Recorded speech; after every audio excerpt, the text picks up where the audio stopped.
네, 이렇게 4.7 재보궐선거 사전투표가 오늘 오전 6시부터 서울과 부산 포함해서 722개 사전투표소에서 일제히 시작이 됐습니다. 한편 여론조사 공표 금지 전 마지막 여론조사에서 서울과 부산 모두 국민의힘 후보가 20%포인트 이상 앞서는 것으로 나타났는데요.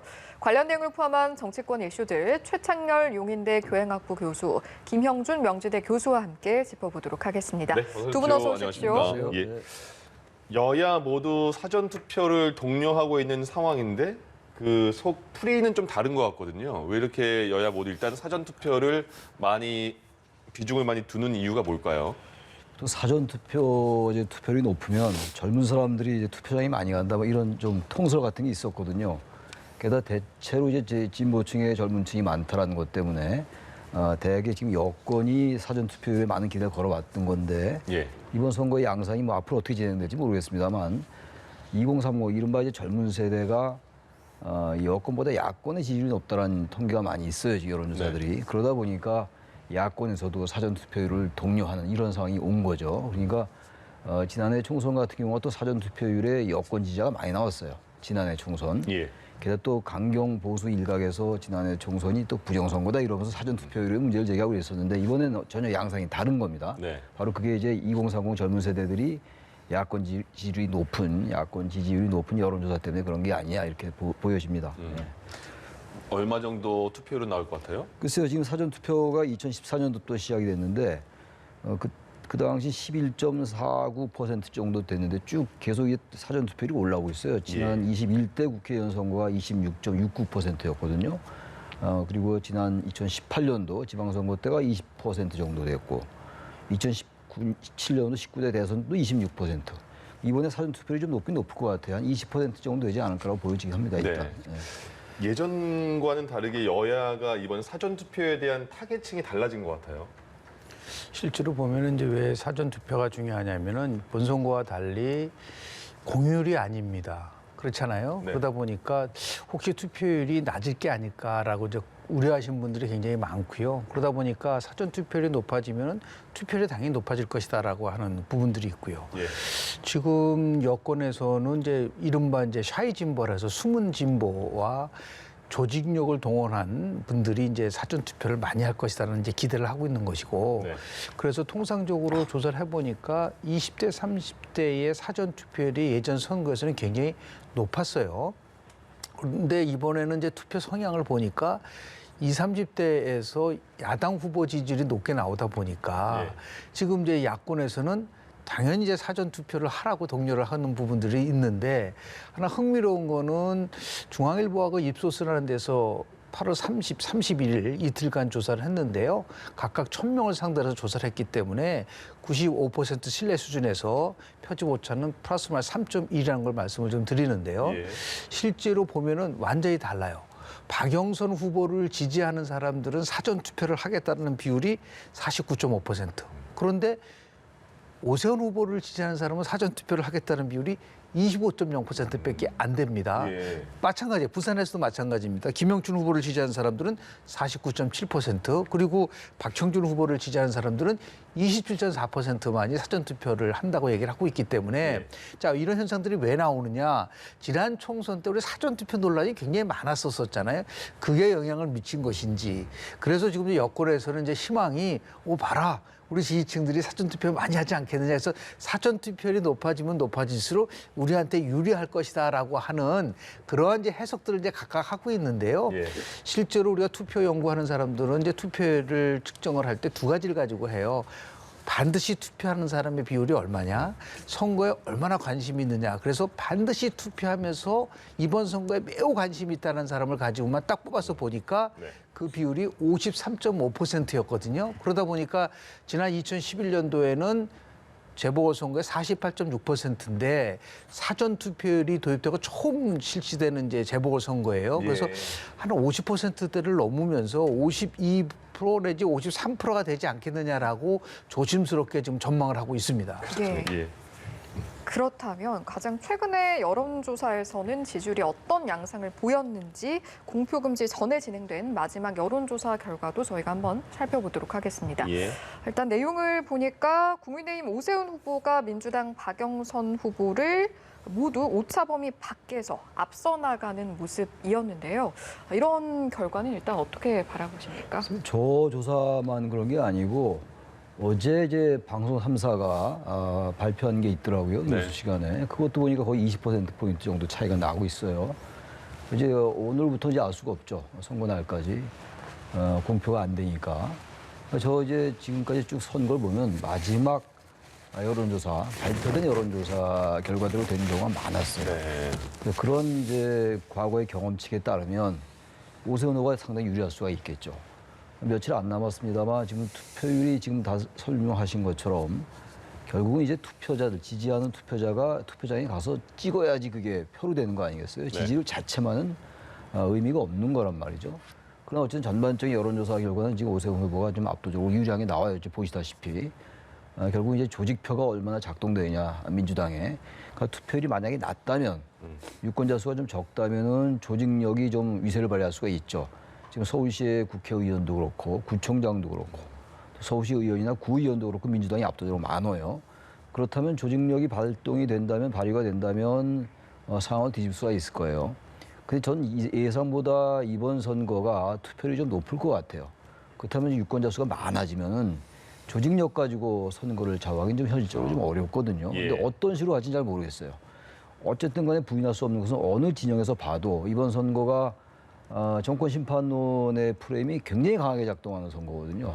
그러니까 오세훈 후보의 그 이른바 내곡동 땅 의혹 사건, 이게 별로 이게 이슈가 되긴 됩니다만, 모르죠. 이 막판에 또 이 부분이 이제 거짓말 이미 판명될 수 있는 그러한 그 강력한 증거를 만약에 제시할 수 있다면 여건이 상황은 바뀔 수 있을 거예요. 예. 근데 지금 이 내곡동 땅 의혹도 계속 공방으로 오고 가고 있거든요.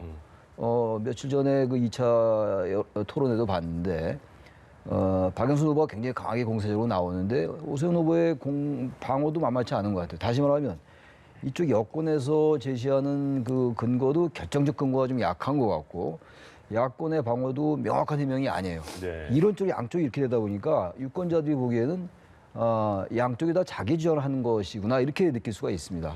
그렇다면 이거는 결국은 선거에 승패를 갈 수 있는 쟁점화했다 하더라도 결론적으로 그렇게 못 될 수 있다는 얘기. 네. 어쨌든 간에 정권 심판원이 마지막까지 얼마나 작용하느냐, 조직표 문제, 뭐 이러한 부분들이 이번 선거의 승패를 가르지 않겠냐 이렇게 보여집니다. 예. 네.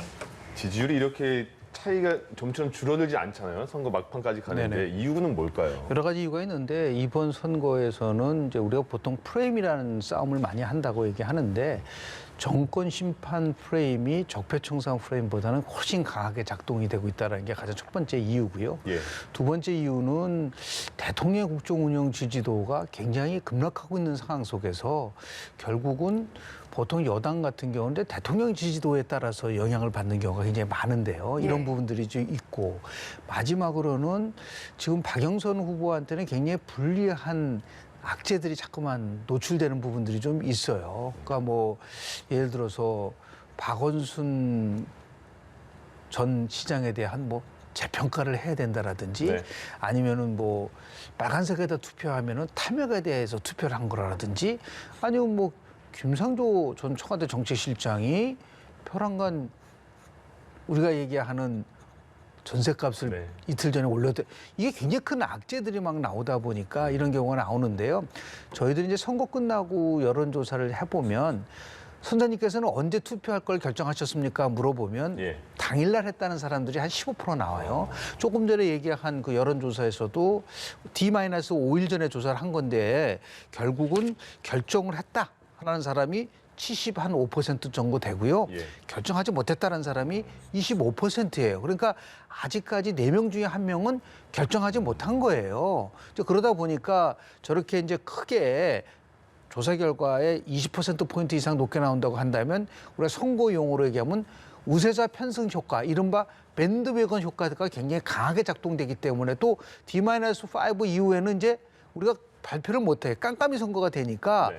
우세자 편승 효과가 나오니까 이제 박영순 후보로부터는 굉장히 불리한 상황이라 볼 수밖에 없는데 지금 민주당에서 이런 얘기를 해요. 2010년도에도 그랬다. 한명수 후보가 20%포인트 당연히 오세훈 후보한테 진다고 했는데 막상 까보니까 0.6%포인트 차이가 나지 않았다라고 얘기를 했는데 그때와 지금은 굉장히 다른 몇 가지 이유가 있어요. 왜냐하면 그 당시에는 2010년도 아마 기억이 날 것입니다. 2009년도에 노무현 대통령의 비극적 죽음, 그리고 무상급식이라고 하는 이슈, 정권심판이라는 이런 이 세 가지가 굉장히 야당에게 유리하게 작동이 됐었고 또 그때는요.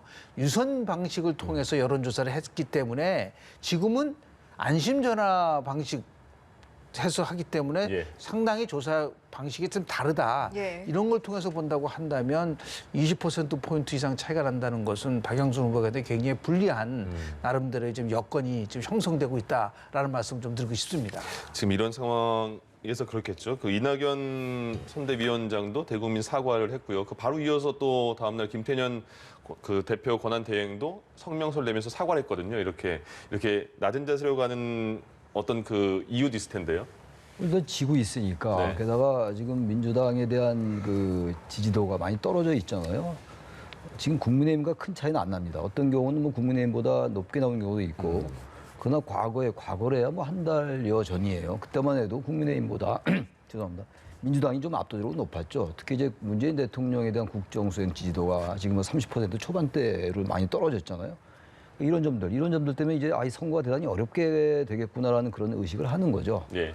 그러니까 여러 가지 뭐 LH 사태 뭐 숱하게 얘기하는 겁니다만 부동산 폭등 같은 거 정권의 잘못이 있는 거죠. 그러나 지금까지는 어떤 그 좀 일관되게 큰 잘못이 없다라는 쪽의 기조를 유지해 왔거든요. 네. 그러나 그러한 이제 어떤 그 태도랄까 그러한 자세가 유권자들에게 별로 이제 설득력이 없으니까 지금 이제 당 대표도 그렇고 원내대표도 그렇고 이제 읍소 전략인 거예요, 말하자면. 네. 좀 뭐 그것은 그것대로 의미가 있어요. 어떤 집권 세력이 물론 선거를 바로 앞두고 하는 것이긴 합니다만 어쨌든 국민들에게 유권자들에게 그동안의 정책에 대해서 왜냐하면 지금 정권 평가 그리고 중간 심판론, 정권 심판론 이런 게 워낙 강하니까 거기에 대해서 분명하게 인정을 하는 거죠.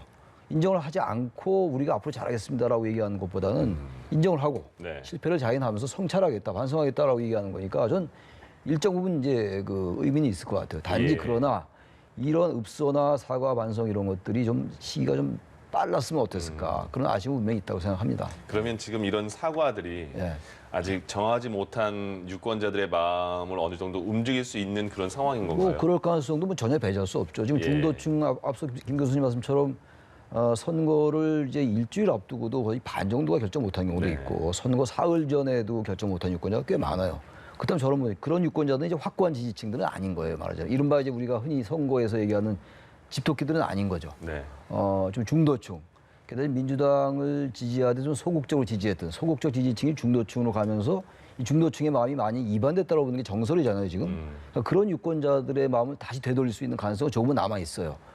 근데 만약 이 선거가 박빙으로 한다면은 그것이 의미가 있는데 만약에 박빙이 아니고 물론 선거 결과를 나중에 개폐해 봐야지 알겠습니다만 박빙이 아니라 제법 큰 차이로 난다면 그런 읍소 전략이라는 게 격차는 좀 줄 수 있을지 몰라도 선거의 그 결과를 바꿀 수 있지는 좀 어렵지 않나. 단지 그러나 아직도 변수는 있어요.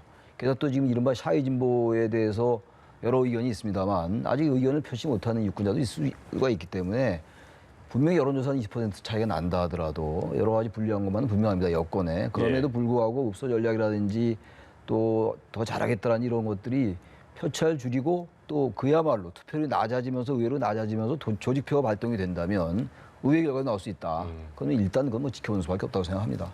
그럼 그 여야 쪽에 지금 시간이 뭐 4, 5일밖에 안 남은 거잖아요. 이때 어떤 변수가 또 예측하지 못한 변수가 나올 수도 있을 것 같은데 어떤 걸 조심해야 되는 기간이에요? 뭐 제일 큰 거는 실은 막말이라든지요. 아니면 도저히 이해가 하기 어려운 정도의 예를 들어서 공격을 하는 경우에는 오히려 더 역효과를 볼 수 있는 부분들이 분명히 있거든요. 그래서 조심조심제 하는 부분들이 있는데요. 저는 이번 선거 과정을 보면서 이런 생각을 했어요. 왜 우리는 선거는 민주주의의 꽃이라 그럴까? 선거가 있다 보니까 저렇게 사과도 하고 반성도 하고 그러니까 정부의 책임성과 반응성을 극대화시켜 줄 수 있는 것이 결국은 선거거든요. 만약 선거가 없었으면 바로 김상조 전 정치실장이 경질 됐을까요? 저렇게 공개적으로 박주민한테 의원한테 공개적으로 경고할까요? 그리고 지금 뭐 저희가 잘못했습니다 이런 얘기하는 거는 결국은 선거 때는 아 이제 국민이 주인이구나라는 부분들을 확신을 할 수 있게끔 해주는 부분들이 있는데 저렇게 이제 읍소하고 하는 부분들도 있는데 실은 이제 선거 끝나고 나면 단순하게 누가 이겼느냐 누가 졌느냐는 것도 보지만 얼마만큼 이기고 얼마만큼 졌느냐가 굉장히 중요해요. 예. 그러니까 예를 들어서 지금 뭐 우리가 결과를 예측할 수 없지만은 굉장히 큰 차이로 진다고 한다면은 이거는 엄청난 후폭풍을 가져올 수 있는 부분들도 있고 그리고 굉장히 격차가 좁아진다고 한다면 양쪽에 서로 이제 경고를 주는 거거든요. 그런 의미에서 끝나고 나면 항상 많이 듣는 말이 있잖아요. 민심의 회초리를 많이 들었다고 한다고 하더라도 아 유권자의 선택은 절묘했다 뭐 이런 얘기 많이 듣잖아요. 그런 의미에서 막판까지도 열심히 이제 여권의 입장에서 봤을 때는 국민들의 한 표를 얻기 위해서 저런 식으로 이제 반성도 하고 사과도 하고 이렇게 하는 부분들이 저는 이제 선거 끝나고 나서도 좀 계속됐으면 좋겠다. 끝나고 나면 또 언제 그랬느냐는 식으로 해서 가면은 경우에는 또 이제 국민들이 화가 나고 또 반면에 야당이 또 이겼다고 해서 우쭐해가지고 과거 같은 행태로 다시 돌아가면 다시 또 회차를 들 수 있는 부분들이 있어서 네. 결국 이제 선거 민주주의는 결과가 중요한 것이 아니라 과정이 아름다워야 된다. 그런 의미에서 봤을 때 유심한 국민들이 다 좀 지켜보고 있는 부분들이 좀 있어요. 예. 나머지 5일 동안 열심히 최선을 다하고 그 결과에 대해서 왜 이런 결과가 나왔는지에 대해서 서로 성찰할 수 있는 그런 식으로 해서 우리가 성숙한 결국은 깨어있는 시민이 국가의 미래를 결정한다라고 한다는 것을 우리가 또 하나 중요한 거는 뭐냐면 막 투표하는 것이 아니라 유권자가 한 표 한 표에 대해서 책임질 수 있는 책임지는 유권자의 이제 그 길을 간다고 한다면 이러한 선거를 통해서 우리가 대한민국이 한 번 더 발전할 수 있고 그러한 계기가 만들어진다는 의미에서 저는 마지막까지도 아주 그 과정을 아주 면밀하게 좀 지켜보고 있습니다. 네. 예. 그런데 저희가 앞서 민주당의 읍소를 짚어봤지만 부동산 정책을 바라보는 시선은 또 당청이 미묘한 온도차가 있었던 것 같습니다. 이호승 청와대 정책실장이 이런 발언을 했습니다. 정책의 성공과 실패를 말하기에는 상황이 매우 복합적이다. 이런 온도차는 좀 어떻게 바라보세요? 글쎄요. 지금 이 상황 속에서 새로 신임 정책실장이 부동산 정책에 대해서 그러면은 도대체 지금 이낙연 우리 전 대표라든지 이런 분이 김태년 원내대표가 저희가 잘못했습니다. 반성합니다. 그러니까 이게 당청 간에 저렇게 호흡이 맞지 않고 저런 부분들 특히 이제 우리 이 신임 정책실장이 결국은 부동산 정책 실패를 자신들이 잘못한 게 아니라 실제로 다른 요인을 찾아가지고 하는 거거든요. 네. 이 정부의 지금 결정적인 잘못은 뭐냐면 솔직한 얘기로 언론 탓, 그리고 야당 탓, 그리고 더 심하게 전 정권 탓하는 정부가 되다 보니까 책임지지 않는 모습을 보니까 국민들이 화가 나는 거거든요. 당청 간의 미묘한 온도차가 아니라 저렇게 부동산 정책에 대해서 청와대가 이제는 이제 청와대가 모든 것을 주도할 수 있는 시대는 끝났다. 청와대가 집권당을 수직 통치하는 이것이 결국은 이번 선거를 통해서 이제 마지막으로 확정된 것이고 이제는 집권당이요 선거 끝나고 나면 자율성과 독립성을 가지고 그리고 청와대를 주도해 나갈 수 있는 그렇게 되지 않으면 임기 말에 대통령을 포함해서 청와대가 이제는 힘을 가지고 갈 수 있는 시대는 지나갈 수밖에 없는 것이고요. 예. 아마도 이제 더욱더 선거 끝나고 나면은 집권당이 훨씬 더 새롭게 변할 수밖에 없는 그런 상황으로 갈 수 있는 그런 가능성이 굉장히 크다고 봅니다. 청와대 입장과 지금 민주당 입장이 이렇게 약간 차이가 났습니다. 어떻게 보셨어요? 저는 이호승 정책실장이 저렇게 말하는 건 맞지 않는 것 같아요. 지금 김상조 정책실장 후임으로 들어왔잖아요. 네. 게다가 김태년 원내대표나 이낙연 대표도 사과하고 있고 부동산 정책이라는 게 모두 잘못했다는 건 아니죠. 그리고 대단히 구조적인 문제도 있고 우리나라 투기라는 게 사실 문재인 정부 때만의 문제는 아니잖아요. 한국의 압축 성장 과정 여러 가지 다 복합적으로 고려해야 되는 건 맞아요. 예. 선거 국면이잖아요. 그래서 정권 심판론이 작동되는 건 너무나 잘 알고 있는 거 아니겠어요?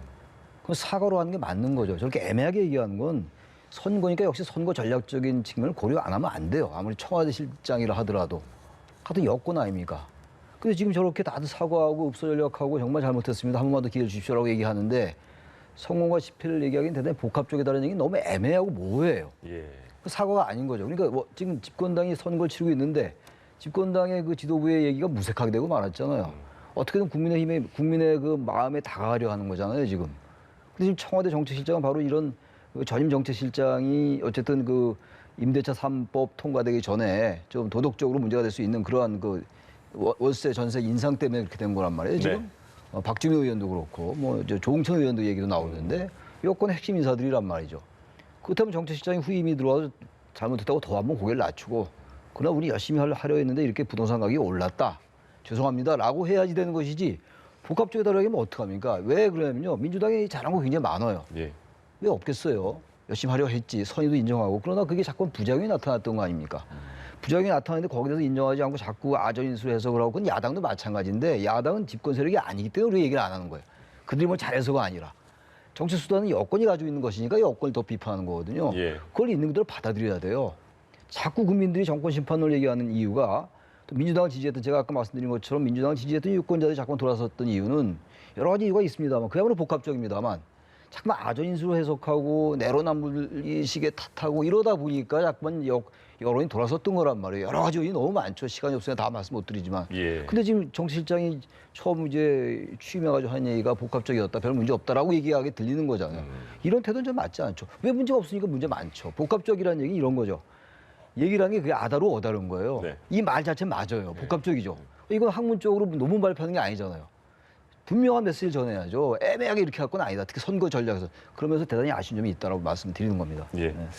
박영선 후보와 오세훈 후보가 이제 부동산 이슈가 많기 때문에 부동산 공약이 되게 많을 수밖에 없는 것 같고요. 도시개발 공약을 많이 냈잖아요. 경실련이 평가를 했는데 이렇게 공약대로 간다면 1년 내내 서울시가 그 공사판이 될 것이다 이렇게까지 나왔거든요. 근데 이런 그 후보들의 공약이 많이 치우쳐 있다 이런 평가인데 어떻게 보세요? 실제로 우리가 매니페스토 운동이라는 거가 한때는 굉장히 많이 거론됐었잖아요. 네. 핵심은 SMART라고 하는 처음에는 굉장히 공약이 얼마나 구체적이냐. 두 번째는 그 공약을 우리가 측정할 수 있느냐. 세 번째는 그게 실현 가능하느냐. 네 번째는 이게 현재 적절한 거냐. 마지막으로는 그 공약을 실현하기 위한 타임테이블이 있느냐라고 하는 이 5가지 기준에 의해서 우리가 평가를 하는데 예. 공약도 마찬가지죠.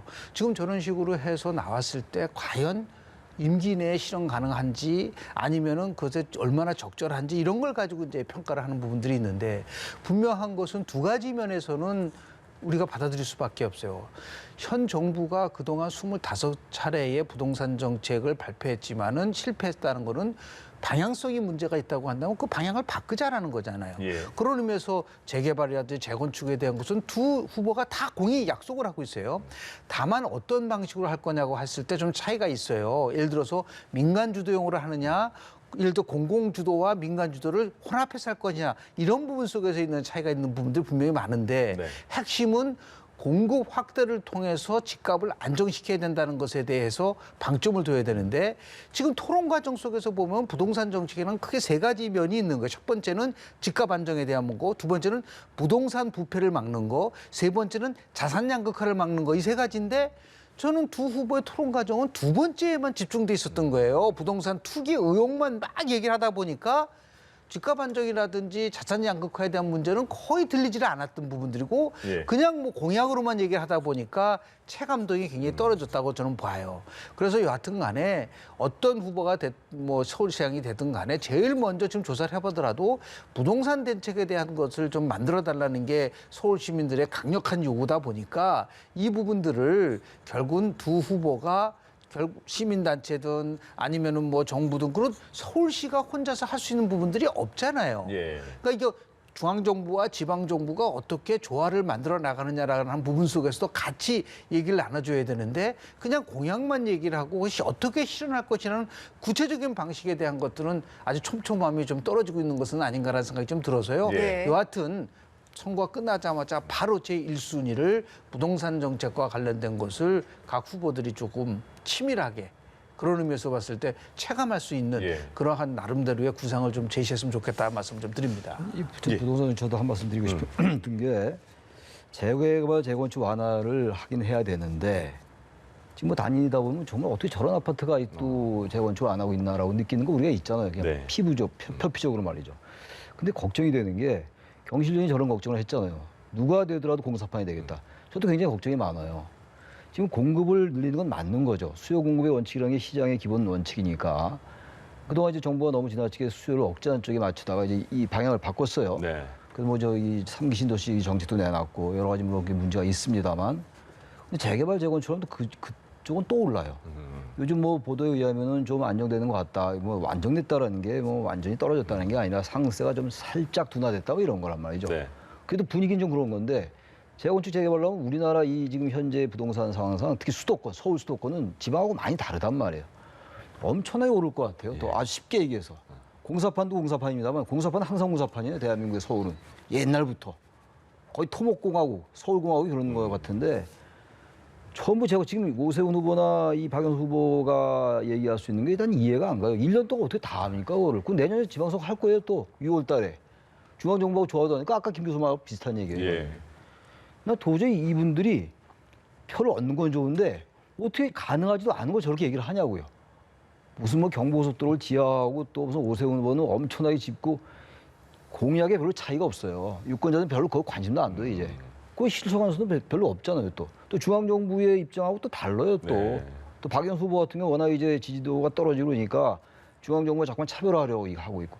일단 짓고 보자 아닙니까? 짓고 보면 뭐가 되나요, 지금? 기본적으로 서울시장들의 후보들이 한계가 있습니다만 어떻게 하면 당장은 어렵더라도 균형 발전이 이룩하고 좀 자꾸 분산시켜야지 뭐가 되는 거 아니에요? 그래서 지역에도 일자리가 생기고 이래야지 인구가 일로 안 올 거 아니에요? 예. 대한민국 인구 5,200만이 다 일로 오면 아무리 지어 제끼는 어떻게 감당했어요? 아무리 서울시장 선거지만 그런 것들에 대한 고려가 너무 없다. 양쪽을 비판할 수가 없다는 겁니다. 알겠습니다. 마지막으로요. 부산시장 선거 상황도 짚어보도록 하겠습니다. 오늘 사전투표를 하루 앞두고 어제 부산의 열기도 굉장히 뜨거웠는데 지금까지의 판세는 좀 어떻게 바라보고 계십니까? 뭐 야당 후보인 박형준 후보의 우세가 지속되는 것 같아요. 네. 그러니까 이제 여러 가지 의혹이 제기되는데 불구하고 왜 그러면 이 지지율이 그대로 유지될까라는 것이 이제 굉장히 궁금하잖아요. 예. 선거 이론적으로 따지면은 조지 레이코프라고 언어학자가 얘기한 코끼리를 생각하지 마라는 그런 책 속에서 얘기는 뭐냐면 코끼리는 이제 공화당을 얘기하는 거냐 미국에 네. 코끼리를 계속 얘기하면 코끼리만 생각을 한다는 거예요.